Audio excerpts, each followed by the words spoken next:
హైదరాబాద్లోనే ఒక సంవత్సరాల నుండి ఆటోలు నడుపుతున్నా కూడా మాకేం లాభం లేదు. ఎందుకంటే వేరే జిల్లాల నుండి ఆటోలు వచ్చి ఇక్కడ నడుపుకుంటారు. ఓలా ఊబర్ల వల్ల కూడా మేము నష్టపోతున్నాం. అదే కాకుండా ఇప్పుడు కొత్తగా జియో 263 రావడం వల్ల ఇంకా మాకు అన్యాయం జరుగుతుంది. దీన్ని ఎత్తివేయాలంటూ ఈరోజు ఆటో అన్నలందరూ ఆర్టీఐ ఆఫీస్ ముందు బైఠాయించారు. అసలు ధర్నా చేయడానికి ముఖ్య కారణం వీళ్ళకి అన్యాయం జరుగుతుంది అని చెప్పి చెప్తున్నా కూడా ప్రభుత్వాలు ఎందుకు పట్టించుకుంటలేవో అని చెప్పి వాళ్ళు మొరబెట్టుకుంటున్నారు. వాళ్ళ మాటల్లో విన్నాం. అసలు వాళ్ళు ఏమంటున్నారు, అసలు వాళ్ళ ఇబ్బందులు ఏంది, హైదరాబాద్లో ఇన్ని ఆటోలు ఉన్నా కూడా వీళ్ళకి ఇబ్బందులు ఎందుకు వస్తున్నాయి అంటే జిల్లాల నుండి ఆటోలు రావడం వల్ల వీళ్ళకి ఏం ఇబ్బంది అవుతుంది. ఇట్లాంటి మాటలన్నీ మాట్లాడుకుందాం. హైదరాబాద్లో ఆటో అన్నలకి చాలా దారుణంగా ఉందని చెప్పి వాళ్ళ జియోని క్యాన్సిల్ చేయాలని చెప్పి ధర్నా చేస్తున్నారు. ఇక్కడ వాళ్ళ ప్రధాన డిమాండ్లు ఏంటో కనుక్కుందాం. మీ ప్రధాన డిమాండ్స్ ఏంటి? ప్రధాన డిమాండ్ ఏంటంటే ఇప్పుడు ప్రభుత్వం ఏదైతే కొత్త ఆటోలకు పర్మిషన్ ఇచ్చింది కదా గత నెల, మేము బిఎంఎస్ యూనియన్ గా ఆర్టీ ఆఫీసులో లాగిన్ చేయమని చెప్పినాం. వీళ్ళు మేము చెప్పింది వినిపించుకోకుండా దొంగ చేతికి తాళాలు ఇచ్చారు. ఆ దొంగలు ఎవరు అంటే బజాజ్ ఫైనాన్స్ వాళ్ళకు ప్రైవేట్ గవర్నమెంట్ ఇచ్చే ఆటోలు ప్రైవేట్ వాళ్ళ చేతులు ఎట్లా పెడతారండి? ప్రభుత్వం నుండి చేయాలి కదా. ఆటో అందాలంటే ఆర్టీ ఆఫీస్ నుండి లాగిన్ చేయాలి. వాళ్ళు ఏం చేసి షోరూమ్ వాళ్ళకి ఇచ్చారు. దానివల్ల షోరూమ్ వాళ్ళు ప్రైవేట్ ఫైనాన్స్ వాళ్ళు ఎక్కువ డబ్బులు వసూలు తీసుకొని వాళ్ళకి అర్హులైన ఆటో డ్రైవర్లు కాకుండా దళారీలకు అమ్ముకున్నారు. అసలైన ఆటో డ్రైవర్లకు అందలేదు. కాబట్టి అసలైన ఆటో డ్రైవర్లకు ఆటోలు అందాలని ఇప్పుడు ఏదైనా లాగిన్ ఉందో దాన్ని రద్దు చేసి కొత్త లాగిన్ ఏర్పాటు చేయాలని భారతీయ మజ్దూర్ సంఘ్ తరఫున డిమాండ్ చేస్తున్నాం.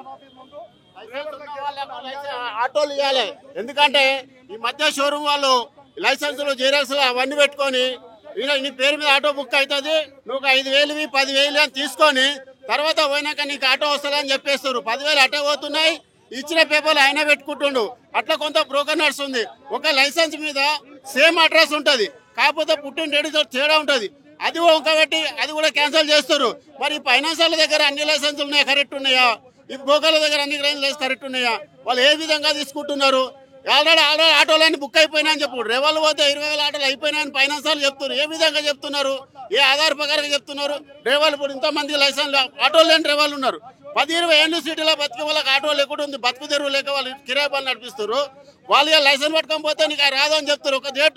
ఒక్కటే సంవత్సరం డేట్ ఉంది, దానికి కూడా నువ్వు కావేస్తూ కావాలని ఇప్పుడు ఒక ఆయన లైసెన్స్ వేయాలి. ఒక ఆయన 5,000 కట్టాడు షోరూమ్ లో బండి వేయాలి. అది ఏందన్నట్టు ఇది చాలా గవర్నమెంట్ చాలా తేడా చేస్తున్నది. గవర్నమెంట్ ఏం చేస్తుందంటే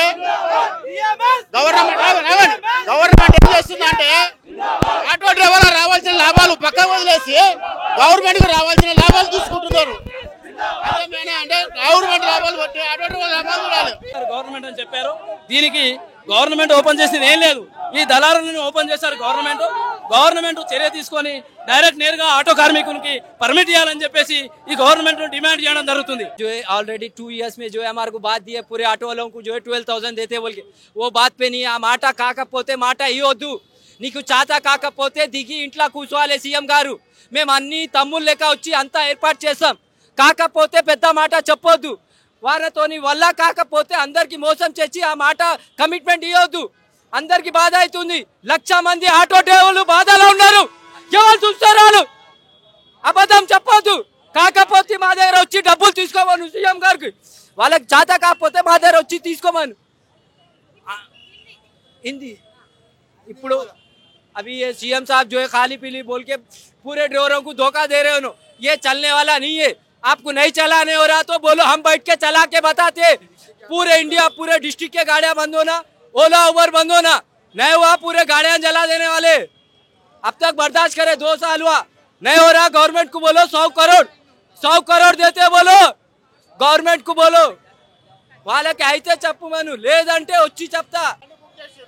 ఇలా బండి లేదంటారు.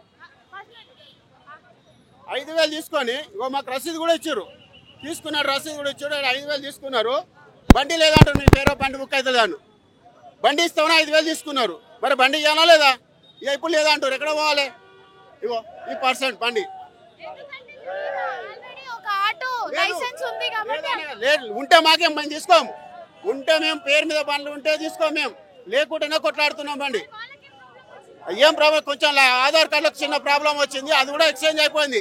ఆ ఎక్స్చేంజ్ చేయడానికి కూడా ఇది ఆర్టీఎఫ్లో ఇచ్చారు, అది కూడా ఎక్స్చేంజ్ అయితే లేదు. ఎక్స్చేంజ్ చేయడానికి వారం రోజులు ఇచ్చి ఇంతవరకు అయితే లేదు. అది అవుతుందండి, బండి తీయాలి కదా. బండి 5,000 ఏం తీసుకున్నాడు? బండి అయినప్పుడు 5,000 ఏం తీసుకుంటావు? తీసుకోవద్దు కదా. నువ్వు 5,000 తీసుకుని తీసుకుంటావు, అట్లా అది తప్పే కదా. ఇట్లా ఎంతమంది డ్రైవర్లు దాన్ని తీసుకున్నావు? 10,000 ఒక 30,000 తీసుకున్నావు. 30,000 తీసుకొని బండి బుక్ చేసుకొని నా షోరూంలో బండి కొనాలి, నా దగ్గర నువ్వు ఫైనాన్స్ చేయించాలి అని అగ్రిమెంట్ రాపించుకుంటారు ఫైనాన్సర్లు. ఇది ఎవరు గవర్నమెంట్ దృష్టికి వస్తలేదా? గవర్నమెంట్ చూస్తలేదా? ఆటో డ్రైవర్లు తప్పు చేస్తుండే, ఆటో డ్రైవర్ తప్పు తేలాడుతానే, మరి గవర్నమెంట్ చేసి తప్పు ఇయ్యాడా? 12,000 ఇస్తావు, ఇచ్చినావా? ఇవ్వలేదే. ఏమి ఇస్తున్నావు? డ్రైవర్కి ₹1 సాయం ఉందా ఆటో డ్రైవర్లకు? ఏ గవర్నమెంట్ వచ్చి ఆటో డ్రైవర్లకు ₹1 సాయం చేస్తారో లేదు, ఇంకా ఆటో డ్రైవర్లు తొక్కుతారు. ఇది అవసరమా? ఈ బైక్లో పెట్టిరు, బైక్లకు పర్మిషన్ ఇచ్చారు, బైక్లను ఎవరు పట్టుకుంటారు? అవన్నీ వైట్ ప్లేట్ బైక్లు, అవి ఎల్లో ప్లేట్ కావు కదా. ఆ ఎల్లో ప్లేట్ బైక్లకు పర్మిషన్ ఎట్టి ఇస్తారు మీరు ఓలా ఊబర్కు? దానివల్ల కూడా ఆటో డ్రైవర్లు దెబ్బ పడుతుంది. ఎట్లా బతకాలి ఆటో డ్రైవర్లు? అట్లా బతకలేరు. కాకపోతే డిస్టిక్ లెవెల్లో బండ్లు వస్తున్నాయి, అవి ఇక్కడ తిరుగుతున్నాయి. ఇది అన్ని తిరిగే ట్రాఫిక్ జామ్ అయిపోతుంది. ఇక్కడ ఉన్న వాళ్ళు బండ్లు గిరాకులు లేవు. అప్పుడు ఎవరు బాధ? ఇప్పుడు ఇక్కడ కొట్టాలా లేదా? ఇది కొట్లాడే గవర్నమెంట్, ఇది చేసే గవర్నమెంటే కదా. మరి ఇప్పుడు ఎప్పుడు చేస్తుంది గవర్నమెంట్? డిస్టిక్ బండ్లు ఆపవు, బైకులు ఆపవు, ఇక్కడ ఇచ్చే పర్మిట్లు ఆపవు, అన్ని దొంగలకే పోతున్నాయి. కనీసం 400-500 కూడా రోజుకి వస్తలేమంటున్నారు కదా. 400-500 వస్తున్నాయి అనేది కష్టపడితే వస్తాయి, కానీ ఈ అడ్డగొడుగు దారులు తొక్కడం వల్ల మాకు ఇచ్చే పర్మనెంట్ కూడా రాకుండా ఫైనాన్షియల్ చేతిలో పోతున్నాయి. వాళ్ళు షోరూములు ఫైనాన్షియల్ ఒక్కటయ్యి మమ్మల్ని న్యాయంగా బద్దంగా పోయే డ్రైవర్లకు అన్యాయం జరుగుతుంది. ఇది అన్యాయం జరగొద్దని ఆర్టీఓ వారు వాళ్ళ చేతుల ద్వారా ప్రభుత్వ హ్యాండ్ వల్ల ఇది జరగాలని మా యొక్క మనవి. ఇది షోరూమ్ కాకుండా ఫైనాన్షియల్ మీద కాకుండా ఓన్లీ ఆర్టీఓ ద్వారానే జరగాలని మా మనవి. ఆటో యూనియన్ బిఎంఎస్ తరఫు నుంచి మేము డిమాండ్ చేస్తున్నాం ప్రధానంగా గవర్నమెంట్ని. గతంలో ఒక ఆటో తీసుకోవాలంటే 5 లక్షల రూపాయలు దాని గురించి ఆటో రేటు పెట్టారు. ఆటో రేటు దాని హెచ్చరిక దాని రేటు 2,30,000 దాని ఇన్వాయిస్ అంటే కంపెనీ చేసిన రేటు. దాన్ని కొంతమంది దళారులు కలిసి ఫైనాన్స్ వాళ్ళు దాన్ని ఏం చేశారంటే 2,50,000 పర్మిట్ అని చెప్పేసి అట్లా దాన్ని 2.5 లక్షలు అదనంగా వసూలు చేయడం వల్ల ఎంతోమంది కార్మికులు ఆత్మహత్య చేసుకోవడం జరిగింది. ఆ కార్మికులు ఏమి చేయలేని పరిస్థితిలో ఇంట్లో ఏది ఉన్నా కూడా అమ్ముకొని ఆటో కొని నడిపించి ఫైనాన్స్ కట్టలేని పరిస్థితిలో ఉండి భార్య పిల్లలు కూడా వెళ్ళిపోయిన రోజులు ఉన్నాయి. అలాంటి ఆటో కార్మికులకు మహాలక్ష్మి పథకం వచ్చిన గవర్నమెంట్ 2 సంవత్సరాల నుంచి మహాలక్ష్మి అనే పథకం పెట్టి ఆ మహాలక్ష్మి పథకంలో ఆటో కార్మికులు పుట్టగొట్టాడు. అసలు ఎక్కడ కూడా బిజినెస్ లేదు. బస్సులలో ఫ్రీ బస్సులో పెట్టారు, కూరగాయలు తేవాలన్నా కూడా ఫ్రీ వెళ్ళిపోతున్నారు, అమ్మగారింటికి పోవాలన్నా ఫ్రీ పోతున్నారు, గవర్నమెంట్ ఆఫీసులో డ్యూటీ చేయడానికి ఫ్రీ బస్సులో వెళ్ళిపోతున్నారు. కాబట్టి దయచేసి గవర్నమెంట్ ఆటో వాళ్ళ మీద ఇంత కక్షగా ఎందుకు అసలు గవర్నమెంట్ ఇట్లా చేస్తుంది? ఆటో కార్మికుల మీద ఎవరు దొరకలేదు అసలు ఈ గవర్నమెంట్కు? ఆటో కార్మికులే ప్రత్యేకంగా వీళ్ళు ముందుకు వచ్చారా? ఆయన దృష్టి కనిపిస్తున్నారా? కావాల్సి రేవంత్ రెడ్డి గారు గమనించేది ఒకటే, మీరు ఏమైనా చేయండి, మీరు పథకాలు ఏమైనా పెట్టండి, ఆటో కార్మికులని కాపాడే ప్రయత్నం చేయండి. లేకపోతే మా ప్రధాన డిమాండ్ ఏంటి అంటే మేము ఎక్కడైనా ఏమైనా చేయడానికి కూడా రెడీగా ఉన్నాము. మా బిఎంఎస్ తరఫు నుంచి మేము చెప్పేది ఒకటే ప్రధాన డిమాండ్. ఇప్పుడు మీరు ఆన్లైన్లో పెట్టారు, గతంలో 2011లో ఆన్లైన్లో పెట్టారు పర్మిట్ల గురించి. అప్పుడు ఎంత పెట్టారు? 500 రూపాయలు ఆన్లైన్లో కడితే మాకు ఆటో వచ్చేది. అలాంటిది తీసేసి 2011 నుంచి ఇప్పటి వరకు కూడా మేము పర్మిట్లు బయట అమ్ముకొని గవర్నమెంట్ బయట ఫైనాన్షియల్ పర్మిట్లు అమ్ముకొని వాళ్ళ దగ్గర డబ్బులు తీసుకొని మా ఆటో కార్మికులను నడ్డివ్వడం జరిగింది. కాబట్టి మీరు పర్మిట్లు ఓపెన్ చేసామని చెప్పారు, మీరు ఎక్కడ ఓపెన్ చేశారు? ఇప్పుడు ఉన్న ఫైనాన్సర్లే 10,000, 20,000 ఎక్కువ తీసుకుంటున్నారు అప్లికేషన్కి. మళ్ళీ ఫైనాన్స్లో ఏమంటే తిరుగుతా ఉన్నాం. ఫైనాన్స్ వాళ్ళకి మీరు ఎందుకు ఇచ్చారు? డైరెక్ట్ షోరూంలో వాళ్ళకి ఇవ్వండి కదా. గవర్నమెంట్ చర్య తీసుకొని గవర్నమెంట్ ఆర్టీఓకి అటాచ్ చేయండి. ఆర్టీఓ ద్వారా మేము తీసుకుంటాం. మాకు ఉన్న రైట్స్ మేము అర్హులు ఉన్న వాళ్ళకే ఆటో ఇవ్వమని చెప్తున్నాం. మేమేమంటున్నాం, మా దగ్గర ఉన్నది మా లైసెన్స్, మా ఆధార్ కార్డు, మా ఎవ్రీథింగ్ అన్ని ఉన్న వాళ్ళకి మేము ఆటో ఇవ్వమని చెప్తున్నాం, పర్మిట్ ఇవ్వమని చెప్తున్నాము. కాబట్టి దయచేసి ఈ ప్రైవేట్ ఫైనాన్స్ వాళ్ళకి మీరు అప్పచెప్పకుండా ఏదున్నా కూడా డైరెక్ట్ ఆర్టీ వాళ్ళకి అప్పచెప్పండి. ఆర్టీ వాళ్ళతో మేము ఏమున్నా కూడా వాళ్ళు లీగల్గా చూసి నిజమైన ఆటో కార్మికునికి ఆటో ఇవ్వడం అని చెప్పేసి మా ప్రధానమైన డిమాండ్. దీన్ని గవర్నమెంట్ ఎంబడే చర్య తీసుకొని ఆర్టీఓ వాళ్ళకి అప్పచెప్తేనే మా ఉధృత అనేది ఆగుతుంది. లేదు అంటే ఇంకా ముందు కూడా కార్యాచరణ దేనికైనా కూడా మేము సిద్ధంగా ఉన్నాం.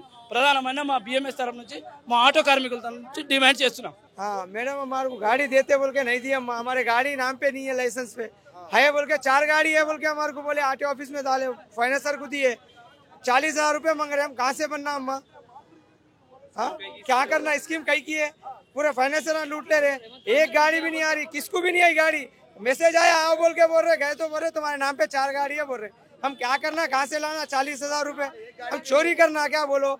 अब तक 1 रुपया नहीं है हमारे पास, किराए के गाड़ियाँ चला रहे हम लोग, घर का किराया कहाँ से लाना, बच्चों को नहीं पढ़ा सक रहे हम लोग। हाँ 12,000 भी देते बोले, 12,000 भी नहीं दिए।